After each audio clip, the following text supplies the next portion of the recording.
Hey, so Guild Wars, the daily pain in the butt that is or Galactic War rather, is the daily pain that we all suffer through. I'm going to show you the cleanest, easiest way that I found to do it for most, that work for most people. The idea is that you form two squads. One is your primary squad that would be doing most of the work. The second is a pure damage team. We'll call the second one Team A because it usually has your best characters, and we'll call the first one Team B, if that's not confusing. I'm going to try to do this without First Order TIE Pilot or Ray, because I know those are two of the best characters, so I'm trying to proof that you can do it without those two. So I'm going to stack all the best damage that I have. Then I'm going to take a look. What other best damage? Probably Leia would be the highest damage. And then I'll take Leia because she's weak out. Then I'm going to add a tank. So, and that would be a decent Team A. And depending on whether it's a heavy counter, I wouldn't use RG. I would instead use SD Han or another tank like Chewbacca. Because you can't control the taunt on RG and counters will kill him. So, we'll see that when we get to Node 9, though. I'm going to go for, and I like RG and Anakin to be in my, I like those two to be in my main squad. So, I'm going to, Anakin is fine. But we're going to go ahead and replace RG with SD Han, or we'll prime SD Han and we'll prime Admiral. So what I mean by prime is we are going to prime their turn meters. We're going to try to do these first levels without using any cooldowns, or only cooldowns that we know will get back quickly, like Qui-Gon's assist. And GS's assist. And then I'm going to look to see where, at the end of this, where Phasma's turn meter is. He's the primary slow one. He's the one that has the best bomb drop on this team. So, it's not looking like Phasma's going to end up in a good spot. Let's see if I can slow it down somehow. Oh, may get lucky here. Perfect. I do not get a better Phasma than that. So, we are taking it. Alright, so Node 1 is done, and I have selected my primary team, or at least most of them. The only ones missing is possibly Anakin or RG, but I'll use those as my workhorse team. I'm going to use the second node to prime some random other characters that I may have use for in Node 9 or 11 as trash teams, or just in case I have to end up fighting certain teams that they are just going to be useful.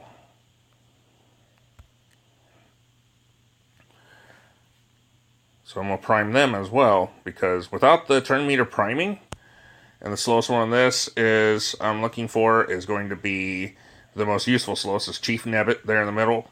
Yoda's super fast, so it's going to be impossible to time his good. So I'm hoping to Chief Nebbit above halfway.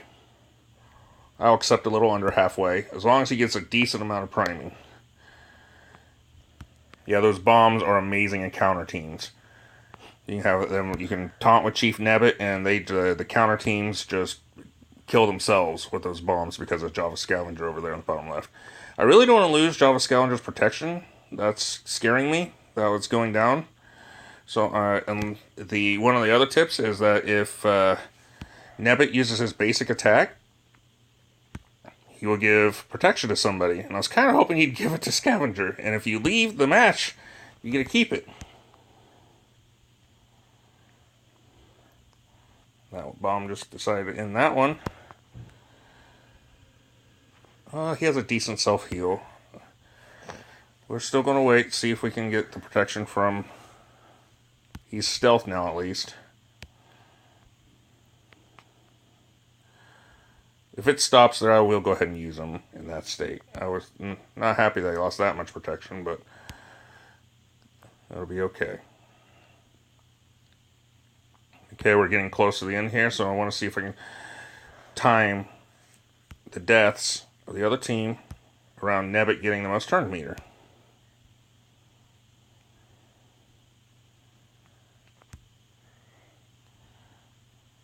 It looks like Nebit's going to get another turn, so I'm going to leave Talia up. So I might use her heal.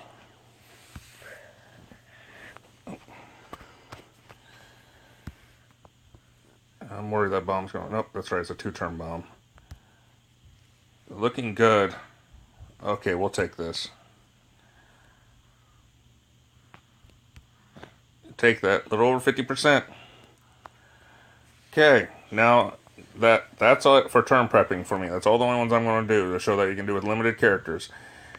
So the turn meters are prepped for some characters and my main team. Now I'm going to show you my workhorse team. The team that does most of it. I choose to go with a heavy healer outfit and a Jedi team. So I picked Barriss, Lumi, Anakin, and I reused QGJ, and then RG as the tank. The reason I use the heavy Jedi is because Barriss will just remove a lot of negative features. She has like a 40% chance on the end of her turn, and at the same time, off of her max health, they heal. So next is, as you see, Qui-Gon's coming up. So if you watch, he just got 2,168 health, and they get that every one of their turns. So the idea here is I just have to watch it and auto. We don't care about cooldowns here. We just want to kill as many nodes as fast as possible. As far as nodes go, the node 3, this one, is the one that has scaling removed, but as you see, they're level 68 and such. Node 6 has scaling removed, and they're level 78 to 80, I've seen. Node 9 is where the real business, so to speak, happens. Scaling's removed, and they're usually decent team configurations with high mods on them. And the Node 11 is often the worst, and I almost swear they're scaling the other way, but I haven't ran any tests. I do not want to lose. I do not want to use my Team Alpha. I do not want to use my Team Alpha till Node 9. So if I can't beat Node 6 with this workhorse team, then I'm going to modify it until I do. Okay, it took me 5 or 6 tries to make sure that I had to do this. This is Node 6, it was Obi, ST Han, as you see, RG, Rey, and Qui-Gon Jinn. Pretty rough team, and the reason it took me, I believe, 5 or 6 tries was because I refused to lose a character, and that's pretty key.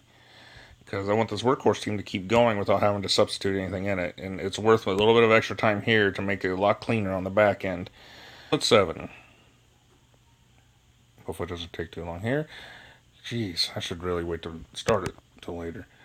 So as you can see, I'm going to set on auto. It's an easy node, and I'm just going to pick the kill order.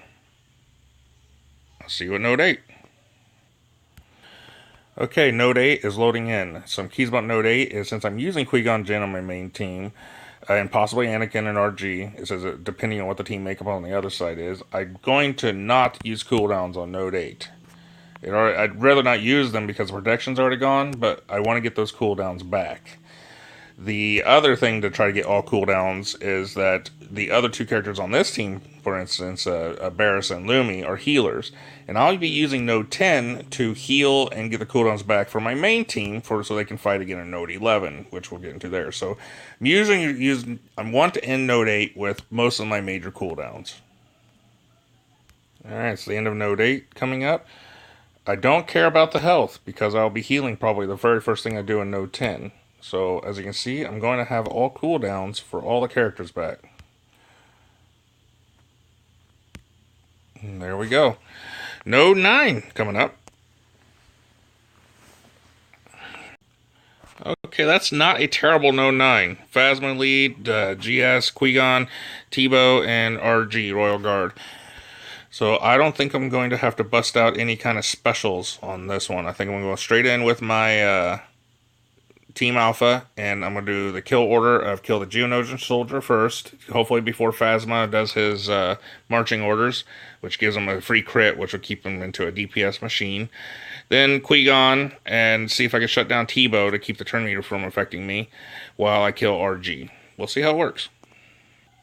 Alright, I guess I didn't realize without First Order Top Pilot Ray, I'm basically going to go in with this group, which I reuse 3. It's not optimal to have 3 going in with 3 without protection, so if you can, don't have a whole bunch of shared members between the two teams. That way you have that buffer of protection going into Node 9.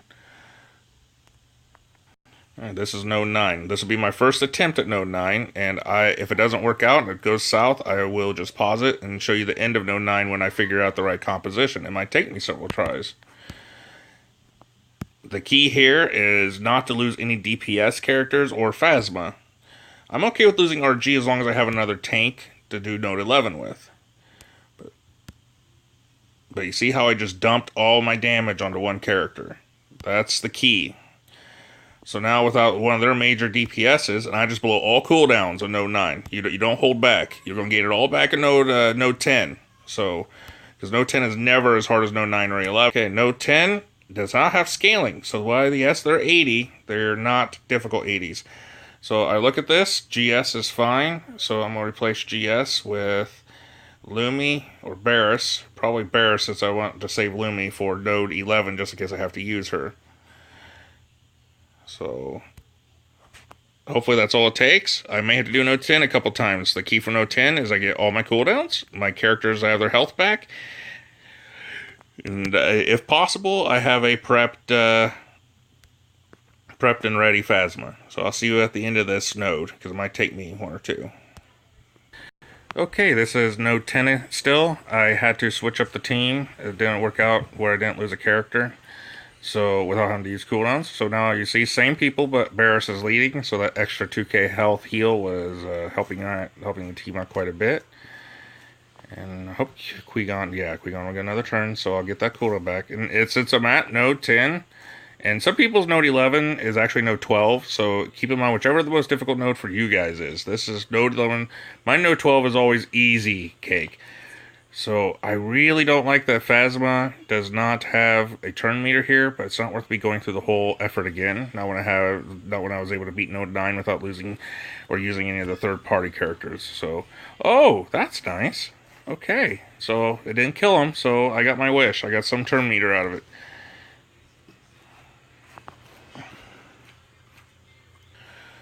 My Node 11 is a painful one. It's the only nice thing I see in this is I have Ayla, and so I can deal with her later, but she stuns like 100% of the time. So this is just going to be painful all around, which I guess will be a good example. Alright, my first try is going to be the same team as Node 9. It's a same tactic. I'm going to rush all my damage onto one character. The kill order for this team is going to be Anakin first, because he will get procs from any 50% damage you do to anyone else. And then it will be a Qui-Gon Jinn, and then SD Han. The only exception to the kill order is I'm going to try to keep SD Han from taunting and screwing everything up, which it worked. So now it says my Node 12 is always easy because my Node 11 is the craziness. It's okay for me to lose characters here as long as I put their team in a worse state than mine. It says good than my teams that are sitting there turn meter prepped. So I'm gonna try to get Han again. I missed. That's okay. I got that. That's super nice. So now I'm trying to get. If I can get Qui-Gon 2, then I'm definitely taking this, even if I lose. Can I? Oh yeah, he's under 50%, so he's not gonna. Oh, that's the decisions, right? Whether to weaken SD Han or do more damage on Qui-Gon. Looks like I probably made the wrong decision. But the good news, SD Han won't have his taunt for my next team, and I am going to take this.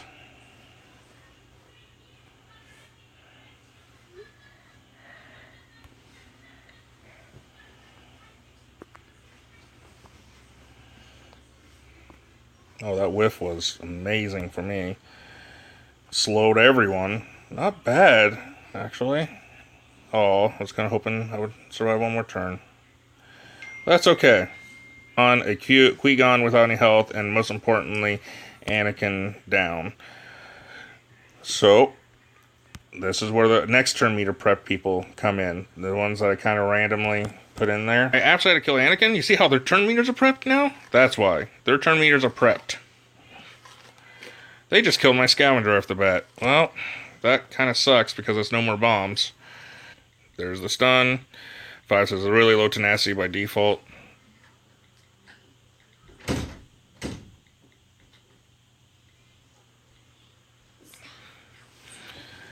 AA just dispelled all of them. So, yep, in the bag.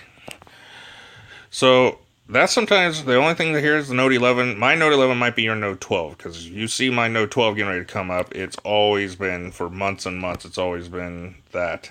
Like, 3 to 4 stars, all easy, just hit auto, done.